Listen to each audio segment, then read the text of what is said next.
भी गणमान्य लोगों को प्रणाम और आप सभी को प्रणाम। मैं शिवम सोनी हूँ और आज मतलब इसको एक घटना कह सकते हैं, बहुत अच्छी घटना कि इंस्पिरेशन जो होती है जी वो यहाँ पे बैठे हुए। मैं मतलब 2.5 साल पहले करीब यूट्यूब पे था, यूट्यूब पे मतलब सफरिंग कर रहा था जी। और मतलब एक गीत सामने आया, मैंने तुम्हारे बारे से रेवा माई सुनते सुनते जैसे ही उस पे नरबदा मैया हो वहाँ पे क्या बात है, वहाँ से सोचा कि गाने में लिखता था, मतलब करीब 3.5 साल से गाने लिखे, बट अभी 12 फरवरी को मम्मी के बर्थडे पे यूट्यूब चैनल जो है उस पे फर्स्ट अपलोडिंग थी। कुछ फ्रेंड्स थे वो कह रहे थे कि मतलब आप देख लें कि ये जो चलता है कि तिथि देख लें या कुछ भी देख लें।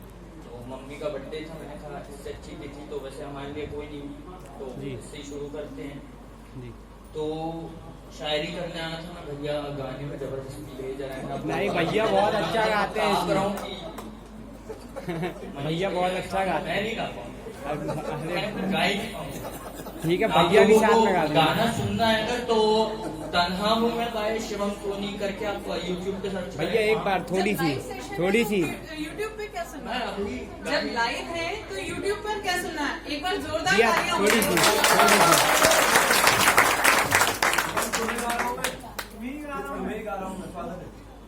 तरन्नुम ये यहाँ पर अभी इंग्लिश स्पोकन के कुछ सर्टिफिकेट्स बढ़ रहे थे, तो वो जो भी हैं टीचर उनकी ज़रूरत पड़ने वाली है, क्योंकि एक तरन्नुम है मेरी और वो किसी खास के लिए है। मतलब खास के लिए ऐसा कि किसी को देख के लिखती थी, मतलब ये GF VF वाली जो कहानी है वो सब तो कुछ मतलब नहीं है। हमने बचपन में स्कूल में जब थे तब पढ़ा था ये, इस शब्द से जो है इन वर्डों से डायरेक्शन हुआ था ABCDEFG उल्टा, मतलब GF एक बार इंटरेक्शन हुआ वो भी उल्टा हुआ है। अरे ये है कि हम तो शान से और वो शानदार रहते हैं, क्या बात है। हम खाली दुकान वो भरा बाजार रहते हैं। बात एक है जो अक्सर ही मेरी आंखों में चुभती है, ज़माना गमज़दा कैसे मजे में यार रहते हैं। क्या बात है। ज़माना गमज़दा कैसे मजे में यार रहते हैं। और फिर मतलब तो लड़कियां बीमार आजकल बहुत ज्यादा हो जाती है, बहुत ज्यादा हो जाती है। जब देखो कहीं सर दर्द दे रहा, कहीं उल्टी आ रही है कुछ भी, तो उस पे लिखता हूँ कि तबीयत है खराब उनकी दफा दो, सुन चुका हूँ मैं। एक्चुअल में यही से इसकी शुरुआत, 2 बार मतलब 2 बार मिला, दोनों बार तबीयत खराब जी। तबीयत है खराब उनकी दफा दो, सुन चुका हूँ मैं। जो खुद एक मर्ज है वो आज कल बीमार रहते हैं। जो खुद एक मर्ज है वो आज कल बीमार रहते हैं। और वो बस मर्ज बतला दे दवा फिर चांद से आए, क्या बात कि वो बस मर्ज बतला दे दवा फिर चांद से आए। ज़खीरे तो हकीमों के यहाँ तैयार रहते हैं। और लास्ट में ये डिस्क्लेमर है, सिंगल है तो डिस्क्लेमर देना जरूरी है। अच्छा डबल होते तो किसी ने सोचा ये रिलेशनशिप में 2 लाइन, तो लास्ट में ये है कि हकीकत मत समझना तुम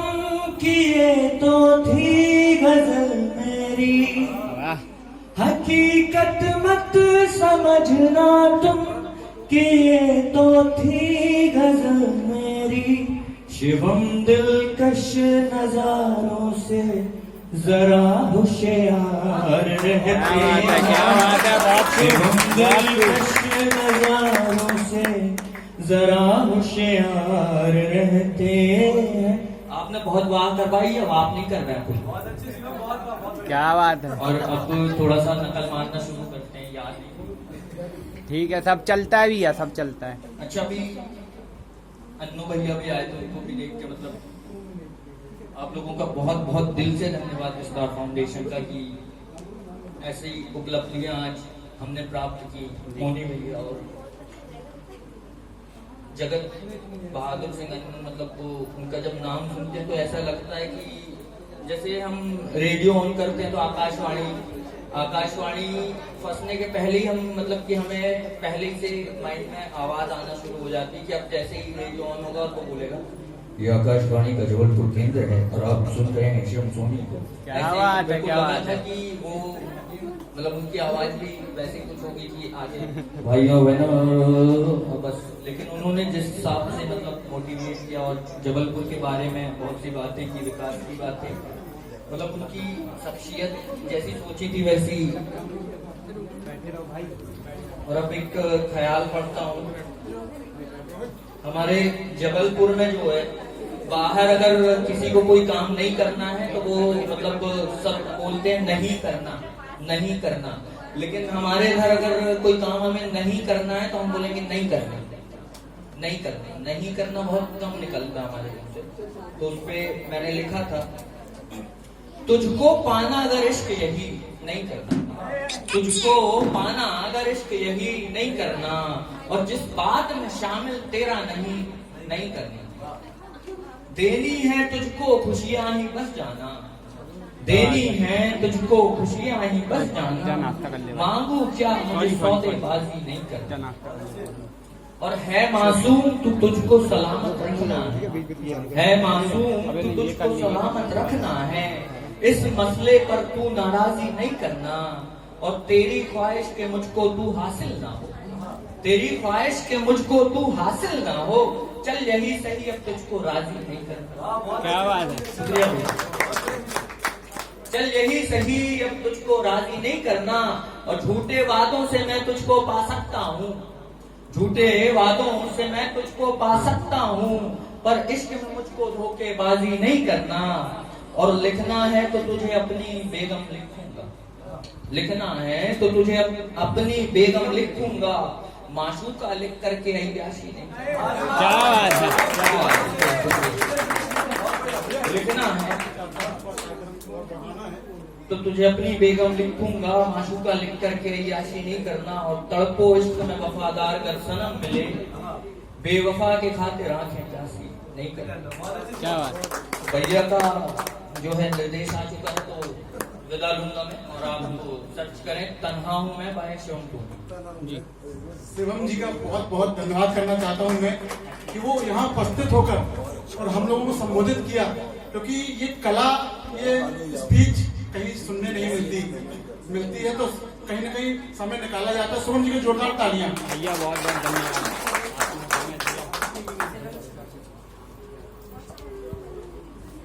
मैं हमारे बीच सिद्धेश सर भी उपस्थित हैं अभी, तो सिद्धेश सर से मैं चाहता हूं कि दो शब्द हमारे छात्रों को संबोधित करें। सिद्धेश सर का जोरदार स्वागत। बच्चे इससे पढ़ते थे सिद्धेश सर जी से।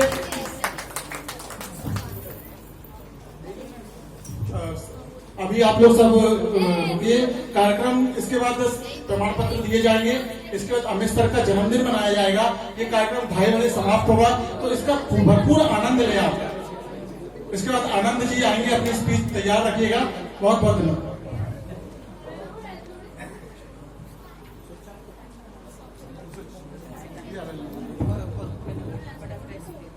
Hello everybody. विस्तार फाउंडेशन की तीसरी वर्षगांठ, मैं अमित सर को आज जन्मदिवस पर बहुत बहुत बधाई देता हूँ। आप में से कुछ लोग मुझे पहले भी सुन चुके हैं। आज सिर्फ मैं आप लोगों को एक छोटी सी स्टोरी सुनाऊंगा जो आप लोगों को शायद आने वाले समय में कुछ मोटिवेट कर सके। आप में से बहुत से लोगों ने ईगल को देखा होगा। ईगल ऊंची उड़ान सबसे ज्यादा पक्षियों में वही भरता है, और उसका सिर्फ एक ही रीजन होता है, क्योंकि जैसे जैसे उसकी उम्र बढ़ती है, उम्र बढ़ने के साथ लोगों का स्टेमिना और उनकी ताकत घटती है। लेकिन ईगल के साथ ऐसा नहीं होता, क्योंकि वो एक स्टेज पर आकर अपने जो भी नाखून, चोंच या जो भी पंख होते हैं उसको नोच कर फिर एक नई शुरुआत करता है। सो यही चीज आपको भी करनी पड़ती है अपनी लाइफ में, क्योंकि आजकल बहुत से ऐसे मीडिया हैं जो आपने देखे होंगे, जिसमें यूट्यूब सबसे ज्यादा फेमस है, दूसरा है गूगल। हमें यदि कुछ भी प्रॉब्लम हुई तो हम उसमें वो चीज सर्च कर, सबसे पहले उसी पर सर्च करने बैठ जाएंगे। लेकिन उसके बेसिक को हम जब तक नहीं जानेंगे, क्योंकि वहां पर जो नॉलेज आपको मिलता है वो परिपूर्ण नॉलेज नहीं होता।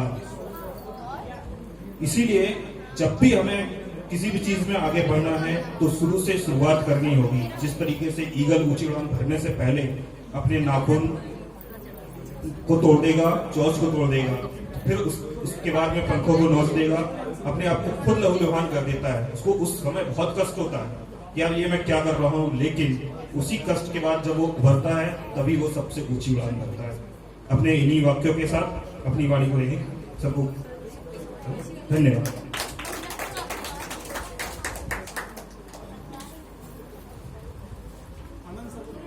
अब मैं आनंद सर को बुला रहा हूँ, और आनंद सर जो है यहाँ पे टैली को पढ़ भी रहे हैं और बहुत अच्छे टीचर भी है टैली के, इसके अकाउंट्स के। तो जोरदार तालियों के साथ आनंद सर आपका हम स्वागत करते हैं। आनंद सर,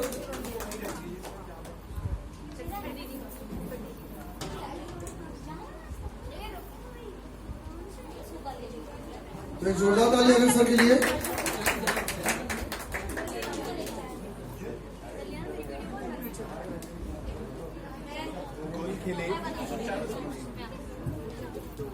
गोल खेले, ध्यान दीजिएगा, गोल खेले, गुलशन खेले और खेले गुलदस्ते।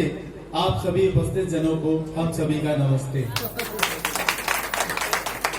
जैसा कि हम जानते हैं कि आज हम हमारी संस्था का 3रा स्थापना दिवस मनाने जा रहे हैं, और सर ने मुझे बताया था कि जब इसका नाम विस्तार रखा गया तो हमने काफी सोच विचार किया कि हम इस संस्था का क्या नाम रखें। तो बहुत ज्यादा विचार विमर्श के बाद सचिन सर और अमित सर ने यह तय किया कि हम इसका नाम विस्तार रखेंगे। तो what is the meaning of Vistaar? What is the meaning of why they had decided to make this name for this institution? Vistaar is the meaning of Vistaar is enhancement, enhancement for your internal qualities, enhancement for your talent, enhancement for youth. एक question पूछना चाहता हूं आपसे।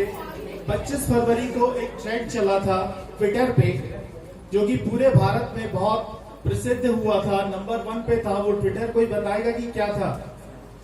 25 फरवरी को एक Twitter था, Twitter पे एक मैसेज था, वो उस पे क्या था आप बताएंगे क्या? हाँ बताएंगे प्लीज। Anybody get? वो ट्विटर था, मोदी रोजगार दो, मामा रोजगार दो। आप लोगों ने सुना होगा टीवी पे सब जगह, मोदी रोजगार दो, मामा रोजगार दो। और रोजगार देने का जो काम है हमारी गवर्नमेंट का है, लेकिन रोजगार देने का काम हमारे सर कर रहे हैं, सचिन सर और अमित सर। और ये बहुत ही बढ़िया काम है, ये एक बहुत ही बढ़िया काम है। और ये लोग अपने लाइफ में इतने, अपने काम में इतने पैशनेट हैं। इनके अंदर एक जिद थी, इनके अंदर एक ख्वाहिश थी कि हम अपना रोजगार ये चाहते, तो ये इतने क्वालिफाइड है कि ये कहीं भी एमएनसी पे कहीं भी काम करके ये अपना काम कर सकते थे और इससे काफी ज्यादा कर सकते थे। लेकिन इन लोगों ने क्या किया कि इस हमारे जबलपुर शहर का ये सौभाग्य है कि इन लोगों ने विस्तार एकेडमी की शुरुआत की, और आज यहाँ पे ये लोग टैलेंटेड यूथ जो है वो बना रहे हैं। और इसी बात पे इनकी ये जिद थी कि हम कुछ ऐसा करें जो कि दूसरों से अलग हटके हो। 4 लाइन पेश करता हूं, सुनिएगा आप। ख्वाब ऐसा हो, ख्वाब ऐसा हो कि जिंदगी नूर हो जाए, ख्वाब ऐसा हो कि जिंदगी नूर हो जाए, और कोशिश ऐसी हो कि हर मुश्किल दूर हो जाए, और जिद कुछ ऐसी हो यारो खुदा भी मजबूर हो जाए। ताली बजाओ भाई, खत्म हो गया। तो बहुत सारा कुछ यहाँ बोला गया कैरियर के बारे में। मैं छोटी सी एक स्टोरी आपको सुनाता हूँ। दो लड़के थे, दोनों सेम इंटेलिजेंट थे, दोनों कोचिंग जाया करते थे। 10th 12th से वो पढ़ते रहे। बाद में उनका सिलेक्शन हो गया IIT में, गवर्नमेंट जॉब लग गई। 10-15 साल उन लोगों ने मतलब जॉब भी किया, और उसके बाद उन्हें ये डिसाइड किया कि अब हमको अपना कुछ काम शुरू करना चाहिए। वी हैव अर्न इनफ, है ना। तो जब उन्होंने ये डिसाइड किया कि हमें अपना काम करना चाहिए, तो दोनों जन काफी पक्के दोस्त थे। देखिए, दोस्ती हमेशा सेम लोगों में होती है, दोस्ती हमेशा सेम लोगों में होती है। तो जब दोनों टैलेंटेड थे, दोनों का जॉब लग गया और 10-15 साल उन्होंने नौकरी की, गवर्नमेंट जॉब। उसके बाद उन्होंने कहा कि अब हम कुछ अपना शुरू करेंगे, हमको कुछ अपना बिजनेस स्टार्ट करना चाहिए। दोनों ने अपना बिजनेस स्टार्ट किया, लेकिन समहाउ जो एक बंदा था, उनका जो एक फ्रेंड था, उसने अपने बिजनेस को काफी फ्लरिश कर लिया और बहुत बड़ी कंपनी उन्होंने बना ली। और जो दूसरा बंदा था, वो दूसरा बंदा मतलब उसका बिजनेस उतना सक्सेस नहीं हुआ, और फाइनली उसको प्राइवेट जॉब में जाना पड़ा। काफी मतलब लाइफ जो थी वो ट्रबलसम हो गई एकदम से, क्योंकि एज निकल गई थी, गवर्नमेंट जॉब मिल नहीं सकती थी। तो एक दिन उसने ऐड देखा, एडवर्टाइजमेंट में उसके दोस्त की कंपनी का एक ऐड आता है, जहां पे उनको मैनेजर, प्रोडक्शन मैनेजर या उनके जो क्वालिफिकेशन था उससे रिलेटेड था। उन्होंने देखा, उन्होंने कहा यार ये तो बहुत सक्सेसफुल हो गया अपनी लाइफ में, तो मुझे मतलब जाना चाहिए इसके पास। तो अपने फ्रेंड के पास जाते हैं इंटरव्यू देने, और इंटरव्यू देने के बाद वो बताते हैं कि वी आर फ्रेंड्स। वो पहचान लेते हैं, काफी अच्छी दोस्ती थी, दोनों साथ साथ पढ़े थे, दोनों साथ साथ खेलते थे, बैडमिंटन, क्रिकेट, जो भी खेलना फिर से शुरू हो गया आगे एज में।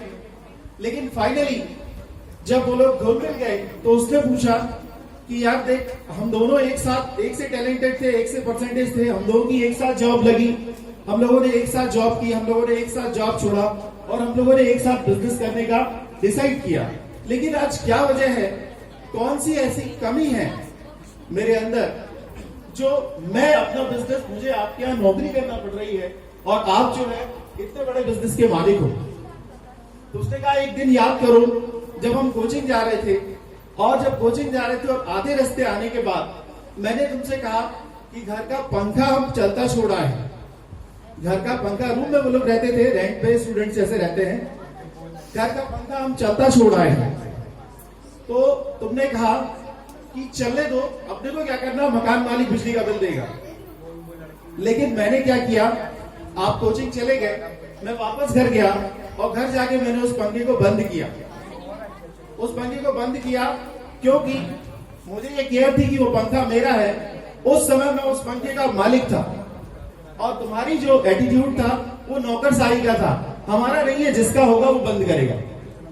अगर आपके पास टैलेंट है, आपके पास इंटेलिजेंसी लेवल है, लेकिन उसके बाद भी you have to change your attitude. ये एक एटीट्यूड का डिफरेंस था, जिसकी वजह से केयरिंग, ये एक एटीट्यूड का डिफरेंस था, एक केयरिंग थी, जिसकी वजह से वो इतने फ्लरिश कर पाए अपने बिजनेस को। और डिफरेंट वर्क, दूसरे फ्रेंड थे, वो अपने उनके यहाँ फिर से वहां पे नौकरी करने के लिए उनको जाना पड़ा। तो आपका एटीट्यूड ही आपको आगे बढ़ाता है। आपके काम में आप कितनी दिलचस्पी लेते हैं, आप अपने काम को कितना पसंद करते हैं, और आप शुरुआत कभी भी कहीं से भी कर सकते हैं। अंत में मैं अपने स्पीच को खत्म करता हूं एक 4 लाइन के साथ। वक्त सबको मिलता है, वक्त सबको मिलता है जिंदगी बदलने के लिए, वक्त सबको मिलता है जिंदगी बदलने के लिए, मगर यारो जिंदगी दोबारा नहीं मिलती वक्त बदलने के लिए। Happy birthday Amit sir, thank you very much.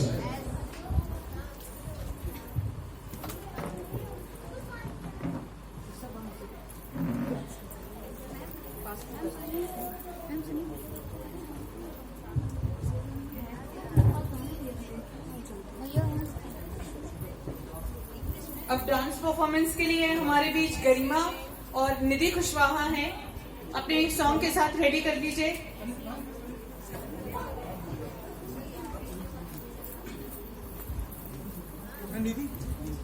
Garima Garima dance